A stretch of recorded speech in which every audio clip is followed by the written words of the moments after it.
ನಮಸ್ಕಾರ. Price the Lord Jesus. ಎಲ್ಲ ನನ್ನ ಪ್ರೀತಿಯ ದೇವಜನರೇ, ನನ್ನ ಪ್ರೀತಿಯ ಸಹೋದರರೇ, ದೇವಭಕ್ತರೇ, ನಿಮ್ಮೆಲ್ಲರಿಗೂ ಮರಣವನ್ನು ಜಯಿಸಿದಾತನು, ಪುನರುತ್ಥಾನವಾದಾತನು, ಸದಾ ನಮ್ಮ ಜೊತೆಯಲ್ಲಿ ಜೀವಿಸುವಾತನು ಆಗಿರುವ ಏಸಪ್ಪನ ನಾಮದಲ್ಲಿ ವಂದಿಸ್ತೇನೆ. ಚೆನ್ನಾಗಿದ್ದೀರಾ ದೇವಜನರೇ? ನಿಮ್ಮಲ್ಲಿ ಕೆಲವರು ಈ ದಿನವೂ ಕೂಡ ಈ ರೀತಿಯಾಗಿ ಅಂದುಕೊಳ್ಳುತ್ತಿರಬಹುದು, ಅನೇಕರ ಜೀವಿತದಲ್ಲಿ ಬೆಳಕಾಗ್ತಾ ಇದೆ, ಆದರೆ ನನ್ನ ಜೀವಿತದಲ್ಲಿ ಬೆಳಕಾಗ್ತಾ ಇಲ್ಲ. ಅನೇಕರಿಗೆ ಈ ಪುನರುತ್ಥಾನದ ಶಕ್ತಿಯು ಸಿಗುತ್ತಿರಬಹುದು, ನನಗೆ ಸಿಗುತ್ತಿಲ್ಲ. ನನ್ನಲ್ಲಿ ಕಳವಳ, ಚಿಂತೆ, ಒಂಟಿತನ, ಈ ಜೀವನ ಎಲ್ಲ ಖಾಲಿ ಖಾಲಿ ಖಾಲಿ ಅಂತ ಅಂದುಕೊಳ್ಳುತ್ತಾ ಇದ್ದೀರಾ?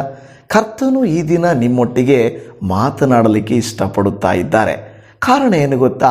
ನಿಮ್ಮದೇ ಪರಿಸ್ಥಿತಿಯು ಇಬ್ಬರು ವ್ಯಕ್ತಿಗಳ ಜೀವಿತದಲ್ಲಿ ನಡೆಯಿತು. ಅವರು ಎಷ್ಟೋ ಕುತೂಹಲದಿಂದ, ಎಷ್ಟೋ ಆಸೆಯಿಂದ ನಾವು ಒಂದು ಅದ್ಭುತವನ್ನು ನೋಡಬಹುದು, ಆಶ್ಚರ್ಯ ಕೃತ್ಯವು ನಡೆಯಬಹುದು ಎಂದು ನಿರೀಕ್ಷೆಯಿಂದ ಬಂದಿದ್ದರು. ನಿರೀಕ್ಷೆಯಿಂದ ಎಮ್ಮಾಹು ಎಂಬ ಹಳ್ಳಿಯಿಂದ ಯೆರೂಸಲೇಮ್ ಎಂಬ ಪಟ್ಟಣಕ್ಕೆ 8 ಮೈಲಿ ದೂರ ಅಲ್ಲಿಗೆ ಬಂದಿದ್ದರು. ಆದರೆ ಯೆರೂಸಲೇಮಿಗೆ ಬಂದಾಗ ಯೇಸುವಿಗೆ ನಡೆದಂಥ ಕಾರ್ಯಗಳನ್ನು, ಆದ ವಿಚಾರಗಳನ್ನು ತಿಳಿದು, ಅಯ್ಯೋ, ಎಷ್ಟೋ ವಿಶ್ವಾಸದಿಂದ ನಂಬಿಕೆಯಿಂದ ಬಂದೆವು, ಆದರೆ ಏನೂ ನಡೆದಿಲ್ಲ, ಎಲ್ಲವೂ ದುಃಖಕರವಾಯಿತು, ನಾವು ಅಂದುಕೊಂಡಿದ್ದು ಏನೂ ನಡೆದಿಲ್ಲವಲ್ಲ ಎಂದು ದುಃಖ, ವೇದನೆ, ಅನುಮಾನ, ಸಂಕಟ, ಕಳವಳ, ಖಾಲಿಯಾಗಿ ಹೊರಟು ನಡೆಯುತ್ತಿರುವಾಗ ನಡೆದ ಸಂಭವ. ಈ ದಿನವೂ ಅದೇ ರೀತಿಯಾಗಿ ಜೀವನ ಖಾಲಿ, ಅರ್ಥವಿಲ್ಲ, ಅದ್ಭುತವಿಲ್ಲ, ಪುನರುತ್ಥಾನದ ಶಕ್ತಿ ಇಲ್ಲ, ನಾವು ಅಂದುಕೊಂಡಿದ್ದೊಂದು ಆಗುವುದೇ ಒಂದು, ನಮ್ಮ ಜೀವನ ಯಾಕೆ ಹಿಂಗಾಗ್ತಾ ಇದೆಯೋ ಎಂದು ದುಃಖದ ಜೀವಿತವನ್ನು ಜೀವಿಸುತ್ತಿದ್ದೀರಾ? ಹಾಗಾದರೆ ಈ ಸಂದೇಶ ನಿಮಗಾಗಿ ಇದೆ. ಹಾಗಾದರೆ ಬನ್ನಿ ದೇವಜನವೇ, ಒಂದು ವಾಕ್ಯವನ್ನು ಓದಿಕೊಂಡು ನಾವು ಮುಂದಕ್ಕೆ ಸಾಗುವಂಥವರು ಆಗಿರೋಣ. ಲೂಕನು ಬರೆದ ಸುವಾರ್ತೆ 24ನೇ ಅಧ್ಯಾಯ 21ನೇ ವಚನ. ನಾವಾದರೂ ಇಸ್ರಾಯೇಲ್ ಜನರನ್ನು ಬಿಡಿಸತಕ್ಕವನು ಆತನೇ ಎಂದು ನಿರೀಕ್ಷಿಸಿಕೊಂಡಿದ್ದೆವು ಎಂಬುದಾಗಿ ಹೇಳುತ್ತಾ ಇದೆ. ಹಾಲೆಲೂಯ. ಏನಂತ ಅನ್ನುತ್ತಾ ಇದ್ದಾರೆ ಅವರು? ನಾವಾದರೂ ಇಸ್ರಾಯೇಲ್ ಜನರನ್ನು ಬಿಡಿಸತಕ್ಕವನು ಅವನೇ ಎಂದು, ಆತನೇ ಎಂದು ನಿರೀಕ್ಷಿಸಿಕೊಂಡಿದ್ದೆವು, ಆದರೆ ನಮಗೆ ನಿರಾಸೆಯಾಯಿತು. ನಿಮ್ಮ ನಿರೀಕ್ಷೆಯು ನಿರಾಸೆಯಾಗಿದೆಯಾ? ಇಲ್ಲವೇ ನಿಮ್ಮ ನಿರೀಕ್ಷೆಯು ಸಂಪೂರ್ಣವಾಗಿದೆಯಾ?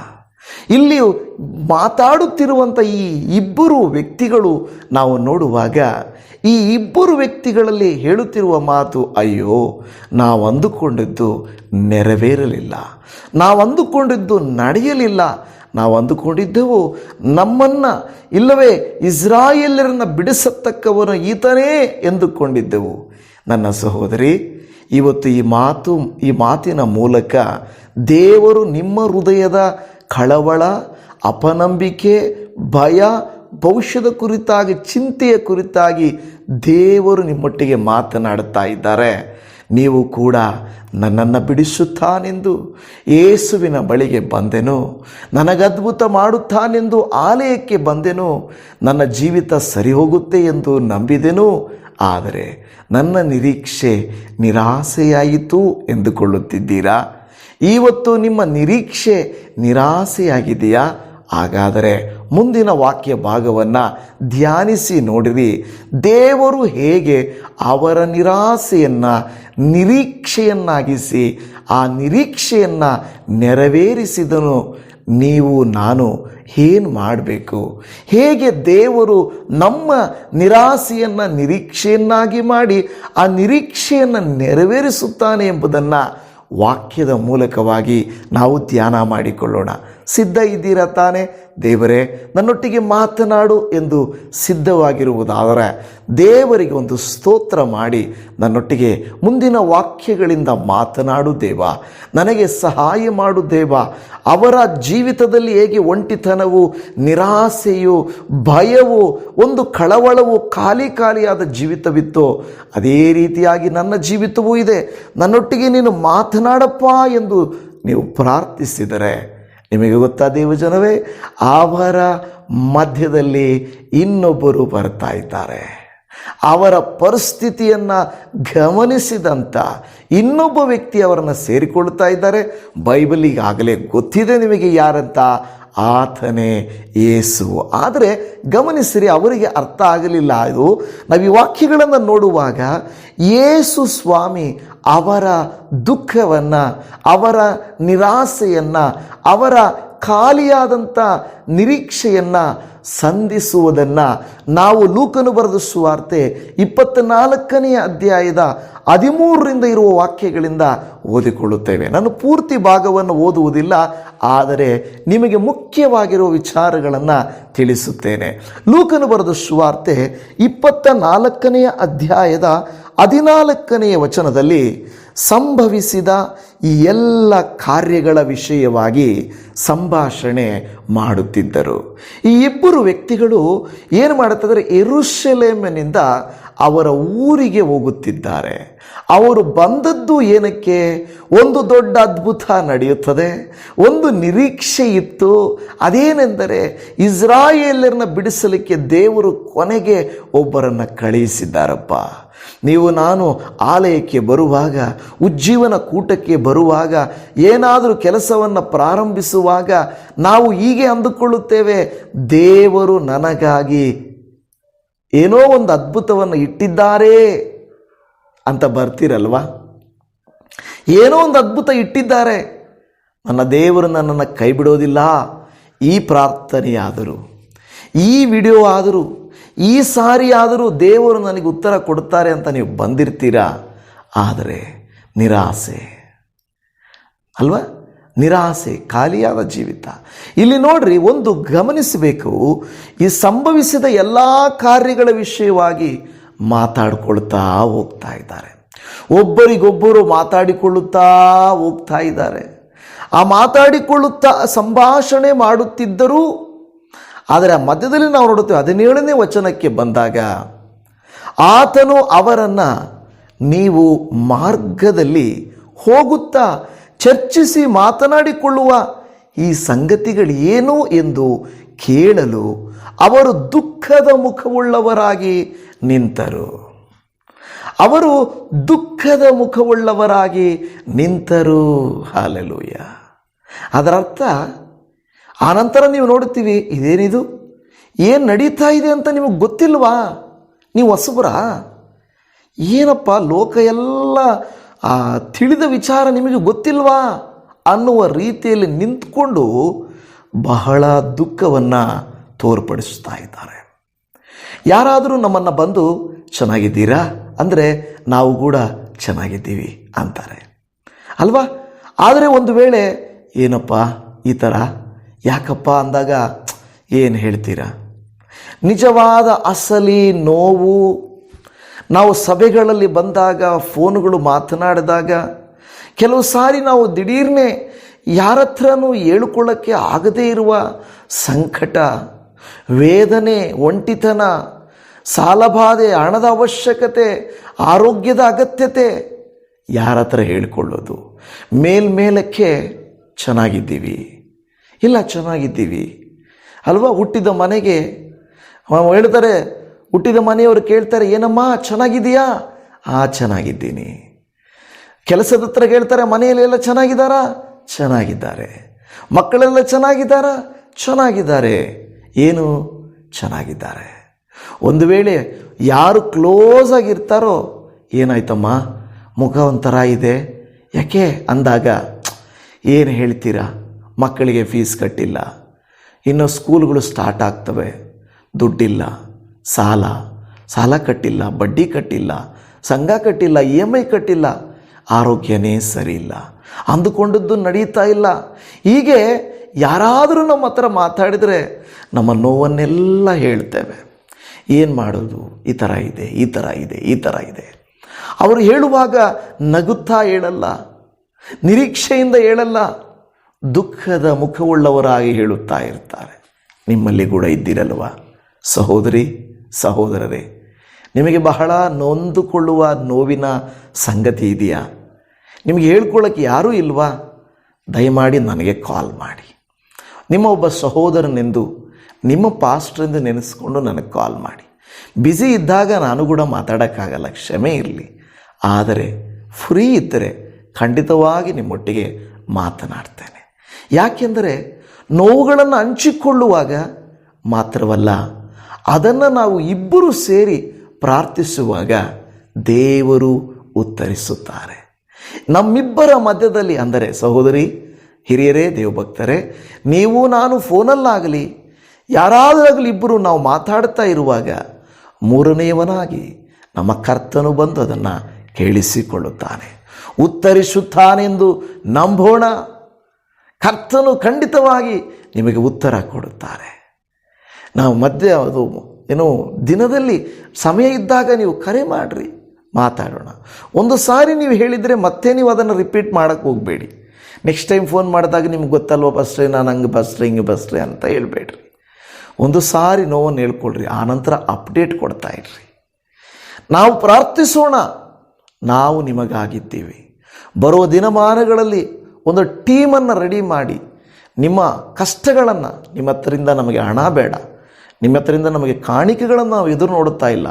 ಅದ್ಭುತ ಮಾಡಿದರೆ, ದೇವರ ಸೇವೆಗಂತ ನಿಮಗೆ ದೇವರು ಪ್ರೇರೇಪಿಸಿದರೆ ನೀವು ಕೊಡ್ಬೋದಿಲ್ಲ ಅಂತಲ್ಲ. ಆದರೆ ಹಣಕ್ಕೋಸ್ಕರ ನಾವು ಸೇವೆ ಮಾಡೋದಿಲ್ಲ. ಮುಂದಿನ ದಿನಗಳಲ್ಲಿ ಆ ರೀತಿ ಕನಿಷ್ಠ ಒಂದು 2-3 ಸೇವಕರು ಈ ನಿಮ್ಮ ನೋವುಗಳನ್ನು ಕೇಳಲಿಕ್ಕೆ ಸಿದ್ಧ ಇರ್ತಾರೆ ಅಂತ ನಾನು ನಂಬ್ತಾ ಇದ್ದೇನೆ. ನಾನು ಕೂಡ ಇರ್ತೇನೆ. ಈಗ ನಾನು ಹೇಳುವ ವಿಚಾರ ಏನೆಂದರೆ, ಇಲ್ಲಿ ಅವರಿಬ್ಬರ ದುಃಖಗಳನ್ನು ಇನ್ನೊಬ್ಬರು ಬಂದು ಏನಾಯಿತು ಅಂತ ಕೇಳ್ತಾ ಇದ್ದಾಗ ಅವರ ಮುಖವು ಹೆಂಗಾಯ್ತು ಅಂತ ಹೇಳ್ತದೆ. ಅವರ ಮುಖ ಹೇಳ್ತದೆ, ದುಃಖದ ಮುಖವುಳ್ಳವರಾಗಿ ನಿಂತರು, ದುಃಖದ ಮುಖವುಳ್ಳವರಾಗಿ ನಿಂತರು. ಹಲ್ಲೆಲೂಯಾ. ನಿನ್ನೆ ದಿನದಲ್ಲಿ ನಾನು ಹೇಳಿದೆ, ಮಗ್ದಲದ ಮರಿಯಳು ಯೇಸುವನ್ನು ಕಂಡಾಗ ತೋಟಗಾರನೆಂದು ನೆನೆಸಿದಳು. ನೀವು ಯಾರೋ ನನಗೆ ಗೊತ್ತಿಲ್ಲ, ಆದರೆ ನನ್ನ ಸ್ವಾಮಿಯನ್ನು ಯಾರೋ ಎತ್ಕೊಂಡು ಹೋಗ್ಬಿಟ್ಟಿದ್ದಾರೆ ಅಂತ. ಅಂದರೆ ಗುರುತು ಸಿಗಲಿಲ್ಲ. ಈಗ ಎಮ್ಮಾಹುವಿಗೆ ನಡೆಯುತ್ತಿದ್ದಂಥ 2 ಜನರು ಇಲ್ಲಿ ನಾವು ನೋಡ್ತಾ ಇದ್ರೆ, ಅವರು ಹೋಗುತ್ತಿರುವಾಗ, ಅವರು ಮಾತಾಡಿಕೊಂಡು ಹೋಗುತ್ತಿರುವಾಗ ಇವರು ಯಾರು ಎಂಬುದಾಗಿ ಆತನಿಗೆ ಗೊತ್ತಿಲ್ಲ. ಇವರು ಯಾರು ಎಂಬುದಾಗಿ ಗೊತ್ತಿಲ್ಲ. ಅದಕ್ಕೆ ಇಲ್ಲಿ ಹೇಳ್ತದೆ, ನೀ ಯಾರು ಅಂತ ಗೊತ್ತಿಲ್ವಾ? ಅದರ 16ನೇ ವಚನವನ್ನು ಓದಿ ನೋಡ್ರಿ. ಅಲ್ಲಿ ಹೇಳುತ್ತದೆ, ಆದರೆ ಅವರು ಆತನ ಗುರುತನ್ನು ಹಿಡಿಯಲಿಲ್ಲ. ಆತನ ಗುರುತನ್ನು ಹಿಡಿಯಲಿಲ್ಲ. ಅವರ ಕಣ್ಣುಗಳು ಏನಾಗಿದ್ದವು? ಅವರ ಕಣ್ಣುಗಳು ಕಣ್ಣು ಕಟ್ಟಿದ ಹಾಗಾಯಿತು. ಅವರ ಕಣ್ಣು ಕಟ್ಟಿದ ಹಾಗಾಯಿತು. ಆದ್ದರಿಂದ ಅವರಿಗೆ ಏನು ನಡೀತಾ ಇದೆ ಅಂತ ಅವರಿಗೆ ಗೊತ್ತಿಲ್ಲ. ನನ್ನ ಪ್ರಿಯ ದೇವಜನರೇ, ಹಲ್ಲೆಲೂಯಾ. ಅಲ್ಲಿ ಹೇಳ್ತಾ ಇದೆ, ಅವರಿಗೆ ಕಣ್ಣು ಕಟ್ಟಲ್ಪಟ್ಟಿತ್ತು. ಅವರಲ್ಲಿ ಒಬ್ಬ ವ್ಯಕ್ತಿಯ ಹೆಸರು ಅಲ್ಲಿ 18ನೇ ವಾಕ್ಯದಲ್ಲಿ ಬರೆಯಲ್ಪಟ್ಟಿದೆ. ಅವರಲ್ಲಿ ಕ್ಲೆಯೋಪನೆಂಬವನೊಬ್ಬನು. ಕ್ಲೆಯೋಪನು ಅವನ ಹೆಸರು, ಒಬ್ಬರ ಹೆಸರು ಬರೆದಿದೆ. ಕ್ಲೆಯೋಪನೆಂಬವನು ಆತನನ್ನು ಯೆರೂಸಲೇಮಿಗೆ ಬಂದ ಪರಸ್ಥಳದವರೆಲ್ಲರಿಗೂ ಈ ದಿವಸಗಳಲ್ಲಿ ಅದರೊಳಗೆ ನಡೆದಿರುವ ಸಂಗತಿಗಳು ಗೊತ್ತಿರಲಾಗಿ ನಿನಗೆ ಮಾತ್ರ ಗೊತ್ತಿಲ್ಲವೋ ಎಂದು ಕೇಳಲು. ಬೇರೆ ಊರುಗಳಿಂದ ಬಂದವರಿಗೆಲ್ಲ ಏನು ನಡೀತು ಅಂತ ಗೊತ್ತಿದೆ, ನಿನಗೆ ಗೊತ್ತಿಲ್ವಾ ಅಂತ ಕೇಳ್ತಾರೆ 18ನೇ ವಾಕ್ಯದಲ್ಲಿ. ಇವತ್ತು ನನ್ನ ಪ್ರಿಯ ದೇವಜನವೇ, ಕೆಲವು ಸಾರಿ ನಮ್ಮ ಕುರಿತಾಗಿ ಯಾರಿಗೂ ಗೊತ್ತಿಲ್ಲದೇ ಇರಬಹುದು. ಆದರೆ ಯೇಸು ಸ್ವಾಮಿಯವರ ಪಕ್ಕದಲ್ಲಿ ಬಂದು ಅಲ್ಲಿ ಹೇಳುತ್ತಾ ಇರುವಂಥ ಮಾತು, ನಿನಗೆ ಗೊತ್ತಿಲ್ವಾ ಎಂದು ಕೇಳಲು ಆತನು ಅವರನ್ನು ಯಾವ ಸಂಗತಿಗಳು ಎಂದು ಕೇಳಿದನು. ಅದಕ್ಕೆ ಅವರು, ನಜರೇತಿನವನಾದ ಯೇಸುವಿನ ಸಂಗತಿಗಳೇ. ಆತನು ದೇವರ ಮುಂದೆ ಮತ್ತು ಮನುಷ್ಯರ ಮುಂದೆ ಕೃತ್ಯದಲ್ಲಿಯೂ ಮಾತಿನಲ್ಲಿಯೂ ಸಮರ್ಥನಾದ ಪ್ರವಾದಿಯಾಗಿದ್ದನು. ಆತನನ್ನು ಮಹಾಯಾಜಕರು, ನಮ್ಮ ಅಧಿಕಾರಿಗಳು ಮರಣದಂಡನೆಗೆ ಒಪ್ಪಿಸಿಕೊಟ್ಟು ಶಿಲುಬೆಗೆ ಹಾಕಿದರು. ಸಿಂಪಲ್ಲಾಗಿ ಅವ್ರಿಗೆ ಹೇಳ್ತಾ ಇದ್ದಾರೆ, ಏನಪ್ಪ ಆತನು ಇವರೇನು ಅಂದ್ಕೊಂಡಿದ್ರು, ಒಬ್ಬ ಪ್ರವಾದಿ, ಇಸ್ರಾಯೇಲ್ ಜನರನ್ನು ಬಿಡಿಸುವುದಕ್ಕೆ ಬಂದ ಆತನು. ಆದರೆ ಆತನನ್ನು ಕೊಂದು ಬಿಟ್ಟರು, ಶಿಲುಬೆಗೆ ಹಾಕಿಬಿಟ್ರು, ಮುಗೀತು ಕತೆ ಅನ್ನುವಂಥ ದುಃಖದ ಮುಖವುಳ್ಳವರಾಗಿ ಹೇಳುತ್ತಾ ಇದ್ದಾರೆ. ನನ್ನ ಪ್ರಿಯ ದೇವಜನವೇ, ಯೆರೂಸಲೇಮಿನಲ್ಲೇ ಇದ್ದುಕೊಂಡು ಅಲ್ಲೆಲ್ಲ ಓಡಾಡ್ತಾ ಇದ್ದಾರೆ, ಏನು ನಡೀತು ಏನು ಅಂತೆಲ್ಲ ವಿಚಾರಿಸ್ಕೊಂಡು ತಿಳ್ಕೊಳ್ತಾ ಇದ್ದಾರೆ.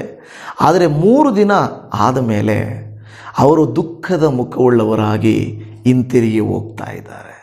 ಇವತ್ತು ನಿಮ್ಮ ಜೀವಿತದಲ್ಲಿ 3 ದಿನಗಳು ಕಳೆದೋಗಿರಬಹುದು, 3 ವರ್ಷಗಳು 30 ವರ್ಷಗಳು ಕಳೆದು ಹೋಗಿರಬಹುದು. ಇನ್ನೂ ನಿಮ್ಮನ್ನು ಸಂಧಿಸಲಿಕ್ಕೆ ಸ್ವಾಮಿ ಬರದೇ ಇರಬಹುದು.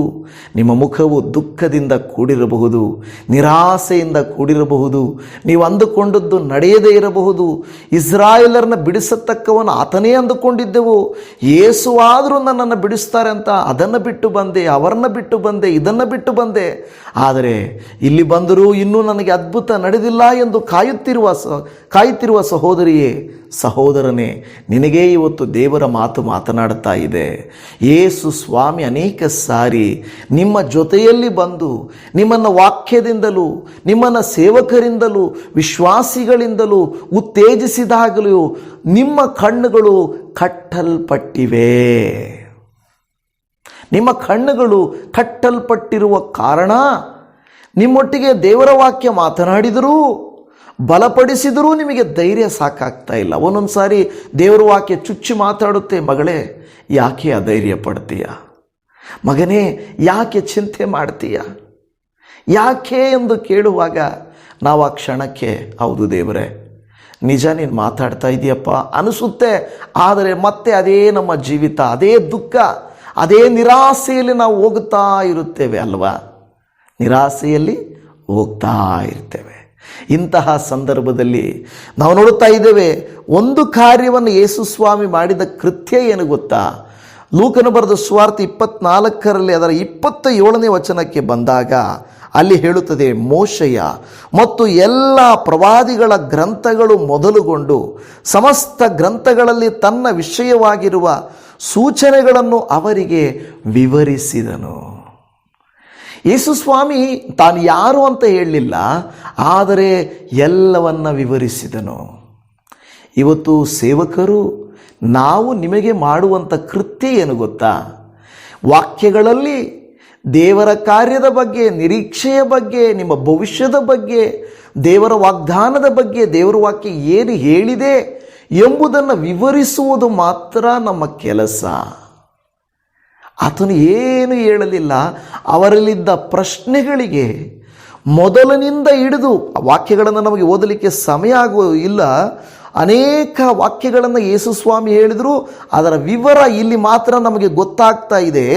ಏನೆಂದರೆ ಮೋಶೆಯ ವಾಕ್ಯಗಳಿಂದ ಹಿಡಿದು ಮೋಶೆಯ ಮತ್ತು ಎಲ್ಲ ಪ್ರವಾದಿಗಳ, ಹಾಗಾದರೆ ಆದಿಕಾಂಡದಿಂದ ಹಿಡಿದು ಯೇಸಪ್ಪ ಹೇಗೆ ಒಂದು ವೇಳೆ ಪಾಪ ಬಂತು, ಹೇಗೆ ಮನುಷ್ಯನು ದೇವರ ಮಹಿಮೆಯನ್ನು ಕಳೆದುಕೊಂಡನು, ಹೇಗೆ ಇಲ್ಲೆಲ್ಲ ನಡೆಯಿತು, ಪ್ರವಾದಿಗಳು ಏನು ವಾಗ್ದಾನ ಮಾಡಿದರು, ಯೆಶಾಯನ ಮೂಲಕ ಏನು ವಾಗ್ದಾನ ನಡೀತು, ಕೀರ್ತನೆಯಲ್ಲಿ ಏನು ವಾಗ್ದಾನ ನಡೀತು, ಯೆರೂಸಲೇಮಿನಲ್ಲಿ ಏನು ನಡೀತು, ಇದೆಲ್ಲವನ್ನು ವಿವರಿಸಿದನು. ಹಲ್ಲೆಲೂಯ. ಕೆಲವು ಸಂದರ್ಭಗಳಲ್ಲಿ ನಮಗೆ ಬೈಬಲ್ ಎಷ್ಟು ವಿವರಿಸಿದರೂ ಕೂಡ ನಮ್ಮ ಕಣ್ಣು ತೆರೆಯುವುದಿಲ್ಲ, ವಾಕ್ಯವು ಅರ್ಥವಾಗುವುದಿಲ್ಲ. ನಮ್ಮ ಮನಸ್ಸಲ್ಲಿ ನಮ್ಮದೇ ಕಷ್ಟ ದೊಡ್ಡ ಬೆಟ್ಟದಂತಿರುವಾಗ ಆ ಒಂದು ವಿಷಯ ನಮ್ಮ ತಲೆಗೆ ಹತ್ತುವುದೇ ಇಲ್ಲ. ಏಸಪ್ಪ ಇಲ್ಲಿ ನಾವು ನೋಡುವಾಗ ಎಲ್ಲವನ್ನ ವಿವರಿಸುತ್ತಾನೆ. ನನ್ನ ಪ್ರಿಯ ದೇವಜನವೇ, ಆ ರೀತಿಯಾಗಿ ಆತನು ವಿವರಿಸಿ ಸಮಸ್ತ ಗ್ರಂಥಗಳಲ್ಲಿ ತನ್ನ ವಿಷಯವಾಗಿರುವುಗಳನ್ನು, ಸೂಚನೆಗಳನ್ನು ಅವರಿಗೆ ವಿವರಿಸಿದನು. ಆದರೆ ಅಷ್ಟರಲ್ಲಿ ಅವರು ಹಳ್ಳಿಗೆ ಬಂದಾಗ, ಅಂದರೆ ಅಲ್ಲಿಯ ಆತನ ಹತ್ತಿರಕ್ಕೆ ಬಂದಾಗ ಒಂದು ಕಾರ್ಯವನ್ನು ಆತನು ಅಲ್ಲಿ ಮಾಡುವುದನ್ನು ನಾವು ನೋಡುತ್ತಾ ಇದ್ದೇವೆ. ಆತನು ಇನ್ನೂ ಮುಂದಕ್ಕೆ ಹೋಗುವವನಂತೆ, 28ನೇ ವಚನದಲ್ಲಿ ಇನ್ನೂ ಮುಂದಕ್ಕೆ ಹೋಗುವವನಂತೆ ಕಾಣಿಸಿದನು. ನೋಡಿ, ವಾಕ್ಯಗಳು ಎಲ್ಲರಿಗೂ ಕೊಡಲ್ಪಟ್ಟಿವೆ ಅಲ್ವಾ? ಅನ್ಯರಿಗೂ ವಿಶ್ವಾಸಿಗಳಿಗೂ ಎಲ್ಲರಿಗೂ ಕೊಡಲ್ಪಟ್ಟಿವೆ. ಇಲ್ಲಿಯವರೆಗೂ ಯಾವ ಮನುಷ್ಯರು ಬೇಕಾದರೂ ಮಾಡಬಹುದು. ಆದರೆ ಆತನು ಇಲ್ಲಿಂದ ನಾನು ಮುಂದಕ್ಕೆ ಹೋಗ್ತೀನಿ ಅನ್ನುವ ರೀತಿಯಲ್ಲಿ ಹೋಗುವಾಗ ಅವರು ಒಂದು ಕೆಲಸವನ್ನು ಮಾಡಿದರು. ಏನು 29ನೇ ವಾಕ್ಯದಲ್ಲಿ ಹೇಳುತ್ತದೆ, ಆದರೆ ಅವರು ನಮ್ಮ ಸಂಗಡ ಇರು, ಸಂಜೆಯಾಯಿತು, ಹೊತ್ತು ಇಳಿಯುತ್ತಾ ಬಂತು ಎಂದು ಆತನಿಗೆ ಹೇಳಿ ಬಲವಂತ ಮಾಡಲು ಆತನು ಅವರ ಕೂಡ ಇರುವುದಕ್ಕೆ ಊರೊಳಕ್ಕೆ ಹೋದನು. ಹಾಲೆಲೂಯ. ಇವತ್ತು ನನ್ನ ಪ್ರಿಯ ಸಹೋದರಿ, ನೀವು ನಾನು ಯೇಸು ಸ್ವಾಮಿ ವಿಷಯದಲ್ಲಿ ಏನು ಅಂದ್ಕೊಂಡಿದ್ದೇವೆ? ಅಪ್ಪ, ನಾನು ಬಿಡಕ್ಕೆ ಮನಸ್ಸಿಲ್ಲ ಅಂದರು, ನಾನು ಪಶ್ಚಾತ್ತಾಪ ಪಟ್ಟಿಲ್ಲ ಅಂದರು, ನಮ್ಮವರು ಪ್ರಾರ್ಥಿಸಿಲ್ಲ ಅಂದರು, ನೀನೇ ಏನಾದರೂ ಮಾಡಿ ಅವ್ರನ್ನ ಬದಲಾಯಿಸು ಅಲ್ವಾ? ನೀನೇ ಅಪ್ಪ ಬದಲಾಯಿಸಪ್ಪ, ಬಲವಂತ ಮಾಡಿ ಆದರೂ, ಅವ್ರನ್ನ ಒಡೆದಾದರೂ, ಅವ್ರನ್ನೇನಾದರೂ ಮಾಡಿ ಆದರೂ ನೀನು ಒಪ್ಪಿಸು. ದೇವರು ಒಪ್ಪಿಸ್ತಾರ? ಇಲ್ಲ. ಯೇಸು ಸ್ವಾಮಿ ಇಲ್ಲಿ ಅವರು ಕರೆಯದ ಹೊರತು, ಅವರು ಕೇಳದ ಹೊರತು, ಅವರು ಇಷ್ಟಪಡದ ಹೊರತು ಬಲವಂತ ಮಾಡೋದಿಲ್ಲ. ಆದರೆ ಸುವಾರ್ತೆಯು ನಿಮಗೂ ನನಗೂ ಮುಟ್ಟಿದೆ, ಇವರಿಗೂ ಸ್ವಾಮಿ ವಿವರಿಸಿದನು, ಆದರೆ ಬಲವಂತ ಮಾಡಲಿಲ್ಲ. ಹಾಲೆಲೂಯ. ಏಸಪ್ಪ ಏನು ಮಾಡಿದರು? ವಿವರಿಸಿದರು. ನಿಮಗೂ ನಾವು ವಾಕ್ಯಗಳನ್ನು ವಿವರಿಸುತ್ತೇವೆ, ಅವುಗಳನ್ನು ಅಂಗೀಕರಿಸುವುದು ಬಿಡುವುದು ಅದು ನಿಮಗೆ ಸೇರಿದ ವಿಚಾರ ಅಲ್ವಾ? ಹೌದಾ ಇಲ್ವಾ? ಅದು ನಿಮಗೆ ಸೇರಿದ ವಿಚಾರ. ನನ್ನ ಪ್ರಿಯ ದೇವಜನವೇ, ನೀವು ನಂಬ್ತಿರೋ ಬಿಡ್ತಿರೋ ಅದು ಬೇರೆಯ ಕೃತ್ಯವಾಗಿದೆ. ಏಸಪ್ಪ ಮುಂದಕ್ಕೆ ಹೋಗುವವನಂತೆ ಕಾಣಿಸುವಾಗ ಅವರು ಏನು ಮಾಡಿದರು? ಆತನನ್ನು ಬಲವಂತ ಮಾಡಿದರು. ಇವತ್ತು ಅಷ್ಟೇ ನಿಮ್ಮ ನನ್ನ ಹೃದಯಗಳ ಹತ್ರ ನಿಂತುಕೊಂಡು ಮಗಳೇ ಮಗನೇ ಅಂತ ತಟ್ಟುತ್ತಾನೆ ಹೊರತು ನಿಮ್ಮನ್ನು ನನ್ನನ್ನು ಬಲವಂತ ಮಾಡೋದಿಲ್ಲ. ನಿರಾಸೆಯಿಂದಿದ್ದೀರಾ? ಕುಟುಂಬದ ವಿಷಯದಲ್ಲಿ, ಮಕ್ಕಳ ವಿಷಯದಲ್ಲಿ, ಕೆಲಸಗಳ ವಿಷಯದಲ್ಲಿ, ಬಿಸ್ನೆಸ್ಗಳ ವಿಷಯದಲ್ಲಿ ಖಾಲಿ ನನ್ನ ಲೈಫೆಲ್ಲ ಖಾಲಿನೇ, ನನ್ನ ಕೈಯಿಂದ ಏನು ಮಾಡಿದ್ರೂ ನಡೆಯಲ್ಲ ಅಂದುಕೊಳ್ತಾ ಇದ್ದೀರಾ? ನಿಮ್ಮ ಕಣ್ಣುಗಳು ತೆರೆಯಲ್ಪಟ್ಟಿಲ್ಲ, ಸತ್ಯವನ್ನು ನೀವು ಅರಿತಿಲ್ಲ, ಪ್ರವಾದನೆಗಳನ್ನು, ವಾಕ್ಯಗಳನ್ನು, ಯೇಸು ಕ್ರಿಸ್ತನ ಕುರಿತಾದ ಮಾತುಗಳನ್ನು ಸರಿಯಾಗಿ ತಿಳಿದುಕೊಂಡಿಲ್ಲ. ಅಪ್ಪ ಹಾಕಿದ ಆಲದ ಮರ ರೀತಿಯಲ್ಲಿ ಪದ್ಧತಿಗಳಂತೆ ಅನೇಕ ಕೃತ್ಯಗಳನ್ನು ಮಾಡುತ್ತಾ ಹೋಗುತ್ತಾ ಇದ್ದೇವೆ. ನಿನ್ನೆ ವಾಕ್ಯದಲ್ಲಿ ನಾನು ಹೇಳಿದೆ, ಹ್ಯಾಪಿ ಈಸ್ಟರ್ ಅಂತ ಹೇಳ್ಬೇಡ್ರಿ. ಯಾಕೆಂದರೆ ಈಸ್ಟರ್ ಅನ್ನೋ ಪದ ಅದು ಯಾವ ರೀತಿಯಾಗಿ ಕೆಲವರು ಉಪಯೋಗ ಮಾಡಿಕೊಂಡು ಹೇಳ್ತಾರೆ ಅಲ್ವಾ? ಇಸ್ತಾರ್ ಎಂಬ ದೇವತೆಯ ಮೂಲಕವಾಗಿ ಗ್ರೀಕ್ ಅನೇಕ ಸಾಂಪ್ರದಾಯಗಳ ಮೂಲಕ ಬಂದಂಥ ಒಂದು ಹಬ್ಬ ಅದು ಇಸ್ತಾರ್ ಎಂಬ ಹಬ್ಬ. ಅದನ್ನು ಈಸ್ಟರ್ ಅಂತ ಮಾಡ್ಕೊಂಡಿದ್ದಾರೆ ಅಂತ ಆ ಪದ ಉಪಯೋಗಿಸ್ಬೇಡಿ ಅಂತ ಹೇಳಿದರು. ಮತ್ತೆ ನನಗೆ ವಾಟ್ಸಪ್ಪಲ್ಲಿ ಏನು ಯೂಟ್ಯೂಬ್ ಕಮೆಂಟಲ್ಲಿ ಮತ್ತೆ ಹ್ಯಾಪಿ ಈಸ್ಟರ್ ಪಾಸ್ಟರ್ ಅಂತ. ನಾನು ನಿಮ್ಮನ್ನು ವಿರೋಧಿಸಲ್ಲ, ಆದರೆ ಏನು ದೇವ ಮಕ್ಕಳೇ, ನಾನು ಮಧ್ಯದಲ್ಲಿ ಹೇಳಿದ್ದೀನಿ ಈಸ್ಟರ್ ಉಪಯೋಗಿಸಬೇಡಿ ಅಂತ. ಮತ್ತೆ ನನಗೇನೇ ತಿರುಮಂತ್ರ ಹಾಕಿ ದಯಮಾಡಿ ಅರ್ಥ ಮಾಡಿಕೊಳ್ಳಿ, ಅನ್ಯರಿಗೆ ಅದು ಅವಕಾಶ ಆಗ್ತದೆ, ಆ ಪದ ಮಾತ್ರ ಉಪಯೋಗಿಸ್ಬೇಡಿ ಅಂತ ಏನೇನು ಹೇಳಿದೆ. ನಾನು ಇನ್ನೇನು ನಿಮಗೆ ಈಸ್ಟರನ್ನು ಅಂದರೆ ರಿಸರೆಕ್ಷನ್ ಡೇಯನ್ನು ನೀವು ಸಂತೋಷಿಸಬೇಡ್ರಿ, ನೀವು ಕೊಂಡಾಡಬೇಡ್ರಿ, ನೀವು ಹಬ್ಬ ಮಾಡಬೇಡ್ರಿ ಅಂತ ಹೇಳಲಿಲ್ಲ ನಾನು. ಬರೀ ಪದವನ್ನು ನೀವು ಅರಿಯದವರಾಗಿರಬೇಡ್ರಿ. ಪಾಸ್ಟರ್ಗಳು, ಫಾದರ್ಗಳು, ಚರ್ಚ್ಗಳು ಅದೇ ಕೆಲಸ ಮಾಡ್ತಾರೆ. ಇತಿಹಾಸವನ್ನು ನೋಡಿದವರೆಲ್ಲ ನೋಡಿ, ಇದು ನೋಡಿ ಏನು ಮಾಡ್ತಾ ಇದ್ದೀರಂತ ಬೈತಾರೆ. ಬೇಡ, ಆ ಪದವನ್ನು ಅವಾಯ್ಡ್ ಮಾಡಿ ಅಂದರು. ಮತ್ತೆ ನನಗೆ ನೂರಾರು ಕಮೆಂಟ್ಗಳು, ಪಾಸ್ಟರ್ ಹ್ಯಾಪಿ ಈಸ್ಟರ್. ತುಂಬ ಈಸಿ ಅಲ್ವಾ ಹ್ಯಾಪಿ ಈಸ್ಟರ್ ಅನ್ನೋದು? ರೆಸರಕ್ಷನ್ ಡೇ ಇಸ್ ಕಷ್ಟ, ಪುನರುತ್ಥಾನ ಯಾರು ಈಸ್ಟರ್ ಅಲ್ವಾ? ಏನಕ್ಕೆ ದೇವ ಮಕ್ಕಳೇ, ನಾವು ಕಲಿಯಬೇಕಾಗಿರುವುದು ಕಲಿತಾ ಇಲ್ಲ, ಕಣ್ಣುಗಳು ತೆರೀತಾ ಇಲ್ಲ, ಅದ್ಭುತಗಳು ಹೇಗೆ ನಡೆಯುತ್ತವೆ? ನೀವೇ ಹೇಳಿ ನನಗೆ. ನನ್ನನ್ನು ಕ್ಷಮಿಸಿ, ನಾನು ನಿಮ್ಮನ್ನು ಬೈತಾ ಇಲ್ಲ, ಹಾರ್ಷ್ ಮಾತಾಡ್ತಾ ಇಲ್ಲ. ನಾವು ಕಲಿಯೋದಿಲ್ಲ. ನಾನು ಬೈಬಲ್ ಕಾಲೇಜ್ ಮಾಡ್ತೀವಿ ಅಂತ ಹೇಳಿದ್ರು, ಯಾರೋ 2-3 ಮಾತ್ರ ಕೇಳಿದ್ರು. ನಾವು ಮಾಡಬೇಕಂತಿದ್ದೀವಿ, ಸೇವೆ ಮಾಡಬೇಕಂತಿದ್ದೀವಿ ಪಾಸ್ಟ್ರೇ, ನಾವು ಪ್ರೇಯರ್ ಮಾಡ್ತೀವಿ ಪಾಸ್ಟ್ರೇ ಅನ್ನೋರು ಇದ್ದೀರಾ? ಅವರೇನು ಮಾಡ್ಕೊತಾರೆ ಅವರು ಸ್ವಂತಕ್ಕೆ, ನಾವು ಸ್ವಂತಕ್ಕೆ ಮಾಡ್ತಾ ಇದ್ದೀವ? ನಾವು ಸ್ವಂತಕ್ಕೆ ಮಾಡೋದನ್ನು ನಿಮ್ಮನ್ನು ಕೇಳೋದೇ ಇಲ್ಲ. ನನ್ನ ಮನೆಯ ಅಗತ್ಯಗಳಿಗೆ, ಮಕ್ಕಳ ಅಗತ್ಯಗಳಿಗೆ ನಿಮ್ಮನ್ನು ಯಾವತ್ತಾದ್ರೂ ಏನಾದರೂ ಕೇಳ್ಕೊಂಡಿದ್ದೀನ? ನಾನು ಕೇಳೋದಿಲ್ಲ ಯಾವ ವಿಷಯವಾದ್ರೂ.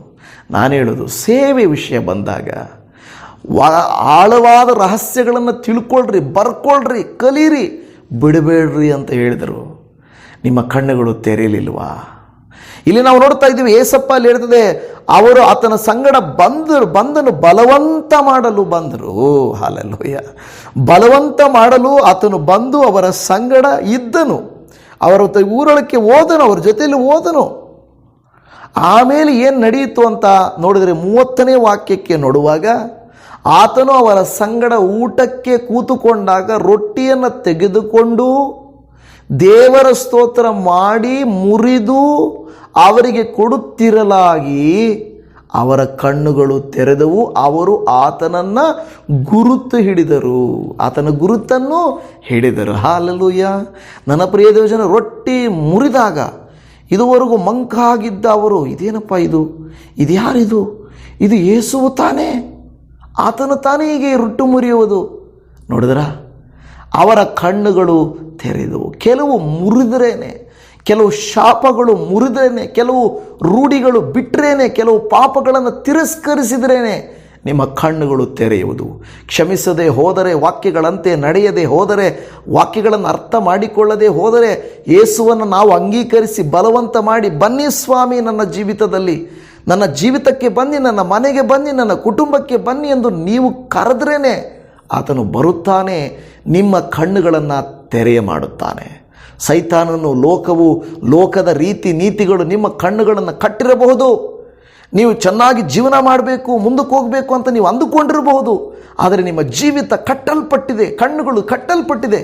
ಅವರೇನಾದರೂ ಹೋದ್ರಾಗಲು ಬಿಡು, ಆತನು ನಮ್ಮ ಪಾಡಿಗೆ ನಾವು ಹೋಗೋಣ ಅಂತ ಹೋಗ್ಬಿಟ್ಟಿದ್ದರೆ ಆತನು ಈ ಬಲವಂತ ಮಾಡಿ ಹಿಂತಿರುಗಿ ಬರ್ತಾ ಇರಲಿಲ್ಲ. ಆದರೆ ಅವರು ಕರೀತಾರೇನೋ ಅಂತ ಸ್ವಲ್ಪ ಹಿಂದೆ ಮುಂದೆ ನೋಡಿದ್ರು. ನಾವು ಕೆಲವು ಸಾರ ಹಾಗೆ ಮಾಡ್ತೀವಲ್ಲ, ಕೊಡ್ತಾರೇನೋ ನೋಡೋಣ ಅಂತ ಅಲ್ಲಲ್ಲೇ ಸುತ್ತಾ ಇರ್ತೀವಿ, ನೋಡೋಣ ಅಂತ ಕಾಯ್ತಾ ಇರ್ತೀವಿ. ನನ್ನ ಲೈಫಲ್ಲಿ ಈ ದಿನ ನಾನು ವಾಕ್ಯ ಹೇಳ್ತಾ ಇರುವಾಗ ಇದು ನಾನು ಜ್ಞಾಪಕ ಬಂತು. ಬಹಳ ದುಃಖ ಪಡ್ತಾ ಇದ್ದೇನೆ ನಾನು. ಆ ವಿಷಯ ಏನು ಅಂತ ಆಮೇಲೆ ನಾನು ಹೇಳ್ತೇನೆ. ಆದರೆ ನಿನಗೆ ನೆನಪಿರಲಿ, 2 ವರ್ಷಗಳಿಂದ, ಹೆಚ್ಚು ಕಡಿಮೆ 2 ವರ್ಷಗಳಿಂದ ನಾನು ಬಹಳ ಹೃದಯದಲ್ಲಿ ನೊಂದುಕೊಳ್ತಾ ಇದ್ದೇನೆ. ಅದೇನು ಅಂದಾಗ ದೇವರಾತ್ಮನು ಎಲ್ಲೋ ಒಂದು ಕಡೆ ಉದಾಹರಣೆಯಾಗಿ ತೋರಿಸ್ತಾನೆ. ಅದನ್ನು ನಾನು ಅಗತ್ಯವಾಗಿ ಬೇಕಂತ ನಾನು ನಿಮಗೆ ಹೇಳೋಕ್ಕೆ ಹೋಗೋದಿಲ್ಲ. ಹಾಗೆಯೇ ನಿಮ್ಮ ಜೀವಿತಗಳಲ್ಲಿ ಕೂಡ ಒಂದು ನಿಮ್ಮನ್ನು ಬಾಧಿಸ್ತಾ ಇರ್ತದೆ, ನಿಮ್ಮನ್ನು ನೋವು ಪಡಿಸ್ತಾ ಇರ್ತದೆ. ನಾನು ಹೇಳ್ತಾ ಇದ್ದೇನೆ, ನಾವು ಇಷ್ಟು ವಾಕ್ಯಗಳನ್ನು ಸಾರ್ತಾ ಇದ್ದರೂ ನನ್ನ ಹೃದಯದಲ್ಲಿ ಕೆಲವು ಸಾರಿ ಆ ನೋವುಗಳು ಇದ್ದೇ ಇದೆ, ನನಗೂ ಇದೆ, ನಿಮಗೂ ಇರುತ್ತದೆ. ಅದಕ್ಕೆ ಉತ್ತರ ಕೊಡುವ ಆತನು ದೇವರಾಗಿದ್ದಾನೆ. 32ನೇ ವಚನಕ್ಕೆ ಬಂದಾಗ ಅಲ್ಲಿ ನಾವು ನೋಡುತ್ತಾ ಇರುವಂಥದ್ದು, ಆಗ ಅವರು ಒಬ್ಬರಿಗೊಬ್ಬರು ಆತನು ದಾರಿಯಲ್ಲಿ ನಮ್ಮ ಸಂಗಡ ಮಾತನಾಡಿದಾಗಲೂ, ಗ್ರಂಥಗಳ ಅರ್ಥವನ್ನು ನಮಗೆ ಬಿಚ್ಚಿ ಹೇಳಿದಾಗಲೂ ನಮ್ಮ ಹೃದಯವು ನಮ್ಮಲ್ಲಿ ಕುದಿಯಿತಲ್ಲವೇ ಎಂದು ಹೇಳಿಕೊಂಡು. ಹೌದು, ಅವರು ವಾಕ್ಯಗಳನ್ನು ಹೇಳುವಾಗಲೇ ಏನೋ ಒಂದು ಕುದಿತಾ ಇತ್ತಲ್ವಾ? ಯಾಕೆ ನಮ್ಮ ಕಣ್ಣುಗಳು ತೆರೆಯಲ್ಪಡಲಿಲ್ಲ? ಆಗ ನಿಮಗೂ ಅನೇಕ ಸಾರಿ ದೇವರು ಮಾತನಾಡಿರ್ತಾರೆ, ವಾಗ್ದಾನ ಕೊಟ್ಟಿರ್ತಾರೆ. ಆದರೆ ನೀವು ಅಂದುಕೊಳ್ತೀರ, ಹೌದು ನಿಜ, ನನಗೊಂದು ಸಾರಿ ದೇವರು ಈ ಥರ ಕನಸಲ್ಲಿ ಹೇಳಿದರು, ವಾಕ್ಯದಲ್ಲಿ ಹೇಳಿದರು, ಪ್ರಸಂಗದಲ್ಲಿ ಹೇಳಿದರು, ಇಂಥ ಸೇವಕರ ಮೂಲಕ ಮಾತಾಡಿದ್ರು. ಈವಾಗ ನನಗೆ ಅರ್ಥ ಆಗ್ತಾ ಇದೆ, ಯಾಕೆ ದೇವರು ನನಗೆ ಅದು ಕೊಟ್ಟಿಲ್ಲ, ಯಾಕೆ ನನ್ನ ಪ್ರಾರ್ಥನೆಗೆ ಉತ್ತರಿಸಿಲ್ಲ, ಯಾಕೆ ನನಗೆ ಕಷ್ಟ ಆಯಿತು, ಯಾಕೆ ನನಗೆ ನೋವಾಯಿತು, ಯಾಕೆ ನನಗೆ ದೇವರ ಆಶೀರ್ವಾದ ಕೊಟ್ಟರು ಅಂತ ಸುಮಾರು ತಿಂಗಳು, ವರ್ಷಗಳಾದ ಮೇಲೆ, ದೇವರೇ ಸ್ತೋತ್ರಪ್ಪ, ಅಯ್ಯೋ ನಾನೇನು ಅಂದ್ಕೊಂಡ್ಬಿಟ್ಟಿದ್ದೆ ಸ್ವಾಮಿ ಅಂತೆ. ನನ್ನ ಪ್ರಿಯ ದೇವಜನವೇ, ಈಗ ಅವರ ಕಣ್ಣುಗಳು ತೆರೆಯಲ್ಪಟ್ಟವು. ಅವರ ನಿರಾಸೆ, ಅವರ ನಿರೀಕ್ಷೆ ಅದು ನೆರವೇರಿತು. ಹಲ್ಲೆಲೂಯಾ. ಈಗ ನಾವು ನೋಡುವಾಗ ಅಲ್ಲಿ ಏನಾಗ್ತದೆ, ಯೇಸು ಸ್ವಾಮಿ ಇದನ್ನು ನೋಡುವಾಗಲೇ ಆತನು ಕಾಣದೆ ಹೋದನು. ಆಗ ಅವರಿಗೆ ತುಂಬ ಆಶ್ಚರ್ಯವಾಯಿತು. ಮತ್ತೆ ಅವರು ಈ ವಿಷಯವನ್ನು ಎಲ್ಲರಿಗೂ ಹೇಳಬೇಕಂತ ಹೊರಟರು. ಆಮೇನ್ ಆಮೇನ್. ನನ್ನ ಪ್ರಿಯ ದೇವಜನವೇ, ನಿಮ್ಮ ನನ್ನ ಜೀವಿತದಲ್ಲಿಯೂ ಕೂಡ ಹೀಗೆ ಕರ್ತನು ಇರುವುದನ್ನು, ಮಾತಾಡುವುದನ್ನು, ಧೈರ್ಯಪಡಿಸುವುದನ್ನು ನಾವು ಮರೆತು ಬಿಡುತ್ತೇವೆ.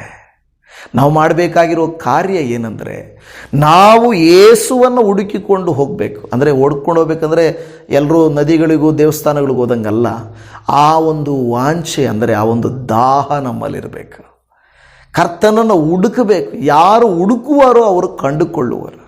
ಯೆರೂಸಲೇಮಿಗೆ ಹೋದರು, 3 ದಿನ ಅಲ್ಲಿದ್ದು ಎಲ್ಲ ಕೇಳಿ ಹುಡುಕಾಡಿದ್ರು, ನಿರಾಸೆಯಿಂದ ಬಂದರು. ಆದರೆ ನಿರಾಸೆಯ ಸಂದರ್ಭದಲ್ಲೂ ಕೈಬಿಡದ ದೇವರು ಏಸಪ್ಪ ಅವರ ಸಂಗಡ ನಡೆದನು, ಅವರಿಗೆ ವಿವರಿಸಿದನು, ಅವರೊಟ್ಟಿಗೆ ಬಂದನು, ಅವರೊಟ್ಟಿಗೆ ಇದ್ದು ರೊಟ್ಟಿ ಮುರಿದನು, ಅವರಿಗೆ ವಿಷಯಗಳನ್ನು ತಿಳಿಸಿದನು, ಅವರ ಕಣ್ಣುಗಳು ತೆರೆಯುವಂತೆ ಮಾಡಿದನು.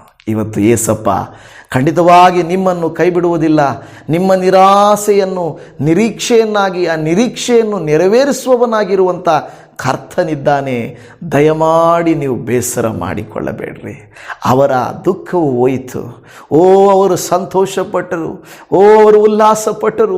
ನಾವು ಅಂದುಕೊಂಡಿದ್ದೆವು ಯೇಸುವಿನ ಕತೆ ಮುಗಿಯಿತು ಅಂತ. ಆದರೆ ಇಲ್ಲ, ಆತನು ಬದುಕಿದ್ದಾನೆ, ಆತನು ಜೀವಂತವಾಗಿದ್ದಾನೆ. ಆತನು ನಮಗೆ ದೊಡ್ಡ ನಿಜವಾಗಿ ನಮ್ಮ ಕಣ್ಣುಗಳನ್ನು ತೆರೆಯ ಮಾಡಿದನು. ಆ ನಂತರ ಅವರು ಬರೀ ಇಸ್ರಾಯೇಲನ್ನು ರಕ್ಷಿಸುವ ರಕ್ಷಕನಲ್ಲ, ಆತನು ಸತ್ಯದೇವರು, ಆತನು ನಿತ್ಯ ಜೀವವು, ಆತನು ಸಕಲವಲ್ಲಭನು. ಆಮೇನ್ ಆಮೇನ್, ಮೃತ್ಯುಂಜಯನಾದ ದೇವರು, ಪುನರುತ್ಥಾನವಾದವನು ಎಂದು ಹೇಳಿ ಆತನನ್ನು ಕೊಂಡಾಡಿದರು. ಆಮೇನ್. ಇವತ್ತು ದೇವಜನವೇ, ನನ್ನ ಬಾಯಿಗಳು, ನಮ್ಮ ದುಃಖಗಳು ಕೆಲವು ಸಂದರ್ಭಗಳು ಮಾತ್ರವೇ, ಕೆಲವು ದಿನಗಳು ಮಾತ್ರವೇ ದೇವರು ಅದನ್ನು ಇಲ್ಲದೆ ಮಾಡುತ್ತಾರೆ. ಆಮೇನ್ ಆಮೇನ್ ಆಮೇನ್ ಆಮೇನ್. ಅದನ್ನು ಇಲ್ಲದೆ ಮಾಡುತ್ತಾನೆ. ಅಲ್ಲಿಯವರೆಗೂ ನಾವು ಮಾಡಬೇಕಾದ ಕಾರ್ಯವು ಮಾಡಬೇಕು. ಕರ್ತನ ವಾಕ್ಯಕ್ಕೆ ದಾಹಕೊಳ್ಳಬೇಕು. ಆತನ ವಿಚಾರವಾಗಿ ಯಾವಾಗಲೂ ಮಾತನಾಡುತ್ತಿರಬೇಕು. ಆತನನ್ನು ಇಲ್ಲವೇ ಆತನ ವಾಕ್ಯವನ್ನು ವಿವರಿಸುವ ಸೇವಕರನ್ನು ಮನೆಗೆ ಆಹ್ವಾನಿಸಬೇಕು. ರೊಟ್ಟಿ ಮುರಿಯುವುದರಲ್ಲಿ ಪಾಲ್ಗೊಳ್ಳಬೇಕು. ಆಗ ನಿಮ್ಮ ಕಣ್ಣುಗಳು ತೆರೆಯಲ್ಪಡುತ್ತವೆ. ಕರ್ತನು ತಾನೇ ನಿಮ್ಮ ಕಣ್ಣುಗಳನ್ನು ತೆರೆಯಲಿ, ನಿಮ್ಮ ಮೇಲೆ ಇಟ್ಟಿರುವ ಆತನ ಪ್ರೀತಿಯನ್ನು ಪರಿಪೂರ್ಣ ಮಾಡಲಿ, ನಿಮ್ಮ ನಿರಾಸೆಯನ್ನು ನಿರೀಕ್ಷೆಯನ್ನಾಗಿ ಮಾಡಲಿ ಎಂದು ನಿಮಗಾಗಿ ನಾನು ಪ್ರಾರ್ಥಿಸ್ತೇನೆ. ಅಪ್ಪ ಯೇಸುವೇ ಸ್ತೋತ್ರ. ಆರಂಭದಲ್ಲಿ ಅಪ್ಪ ಅವರು ನಿರೀಕ್ಷೆಯಿಂದ ಯೆರೂಸಲೇಮಿಗೆ ಹೋದರು. 3 ದಿನಗಳ ನಂತರ ಕರ್ತನೇ, ಆ 3 ದಿನಗಳು ಅವರ ನಿರೀಕ್ಷೆ ನಿರಾಸೆಯಾಯಿತು. ಆ ನಿರಾಸೆಯಿಂದ ಹಿಂತಿರುಗಿ ಹೋಗುವಾಗ ನೀವು ಅವರ ಒಟ್ಟಿಗೆ ನಡೆದಿರಿ, ಅವರಿಗೆ ವಿವರಿಸಿದಿರಿ, ಸುವಾರ್ತೆ ಸಾರಿದಿರಿ. ಆದರೆ ಕರ್ತನೇ, ಅವರ ಕಣ್ಣುಗಳು ಮಂಕಾಗಿದ್ದವು.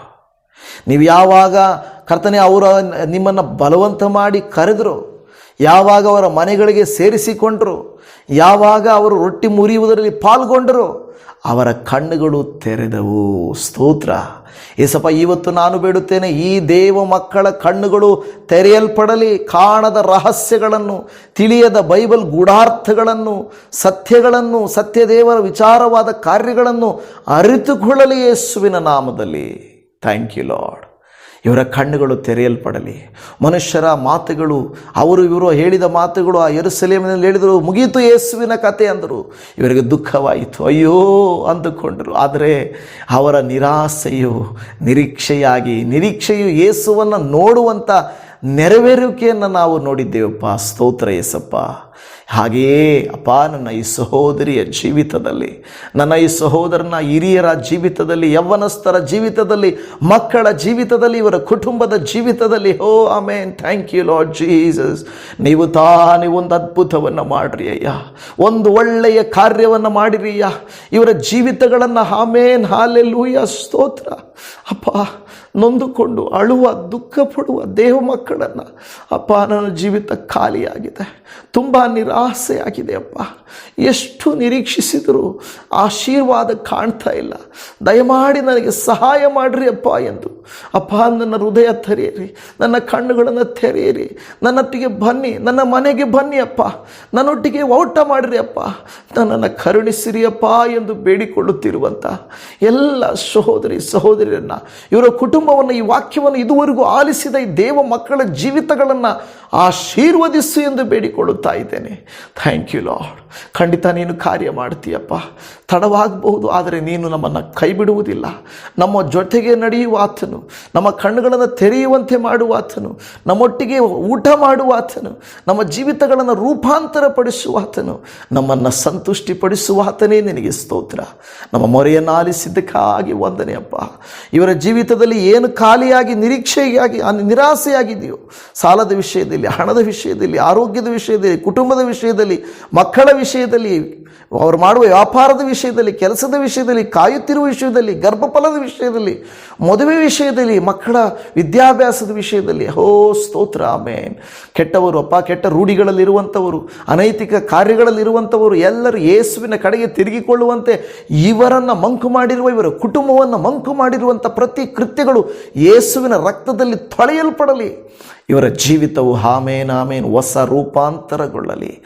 ಹಾಲೆಲೂಯ, ಸ್ತೋತ್ರ ಅಪ್ಪ. ಅವರ ಸಂತೋಷಪಟ್ಟರು, ಹಾಗೆ ಈ ದೇವ ಮಕ್ಕಳು ಸಂತೋಷಪಟ್ಟು ಸಾಕ್ಷಿಗಳನ್ನು ಹೇಳುವಂತೆ ಮಾಡಿರಿ ಅಪ್ಪ. ಇವರು ಮೊದಲಿದ್ದ ಹಾಗೆ ಅಲ್ಲಪ್ಪ, ನಿನಗೆ ಸಾಕ್ಷಿ ಹೇಳುವಂತೆ ಬಲವನ್ನು ದಯಪಾಲಿಸು, ಕೃಪೆಯನ್ನು ದಯಪಾಲಿಸಿಕೊಡು. ನಮ್ಮ ಮೊರೆಯನ್ನು ಆಲಿಸಿತೀರಾ. ಈ ದಿನವೆಲ್ಲ ಮಾತ್ರ ಅಲ್ಲ, ಇವರ ಜೀವಿತದಲ್ಲಿ ದೊಡ್ಡ ಅದ್ಭುತಗಳನ್ನು ಮಾಡಿ ನೀನೇ ಮಹಿಮೆ ಹೊಂದಬೇಕೆಂದು ನಮ್ಮ ರಕ್ಷಕನಾದ ಯೇಸುವಿನ ಮಧುರವಾದ ನಾಮದಲ್ಲಿ ಪ್ರಾರ್ಥಿಸ್ತೇವೆ ಪರಮ ತಂದೆಯೇ. ಆಮೇನ್ ಆಮೇನ್ ಆಮೇನ್. ಹಾಲೆಲೂಯ. ನನ್ನ ಪ್ರಿಯ ದೇವಜನರೇ, ಇದುವರೆಗೂ ವಾಕ್ಯವನ್ನು ನನ್ನೊಟ್ಟಿಗೆ ಧ್ಯಾನಿಸಿದ್ದಕ್ಕಾಗಿ ತುಂಬ ಹೃದಯದ ಧನ್ಯವಾದಗಳು. ನನಗಾಗಿ, ಸೇವೆಗಾಗಿ ನೀವೆಷ್ಟೋ ಪ್ರಾರ್ಥನೆ ಮಾಡಿದ್ದೀರ. ನಿಮ್ಮ ಈ ಒಂದು ಉಪಕಾರವನ್ನು ನಾನು ಮರೆಯುವುದಿಲ್ಲ. ಇನ್ನು ಹೆಚ್ಚಾಗಿ ದೇವರ ಸೇವೆ ಮಾಡುವುದಕ್ಕೆ ಕರ್ತನ ಕೃಪೆ ತೋರಿಸಲಿ ಎಂದು ಪ್ರಾರ್ಥಿಸಿರಿ. ಖಂಡಿತ ನಿಮಗಾಗಿಯೂ ನಾನು ಪ್ರಾರ್ಥಿಸ್ತೇನೆ. ದೇವರು ನಿಮ್ಮನ್ನು ಆಶೀರ್ವದಿಸಲಿ. Shalom. Praise the Lord Jesus. Amen.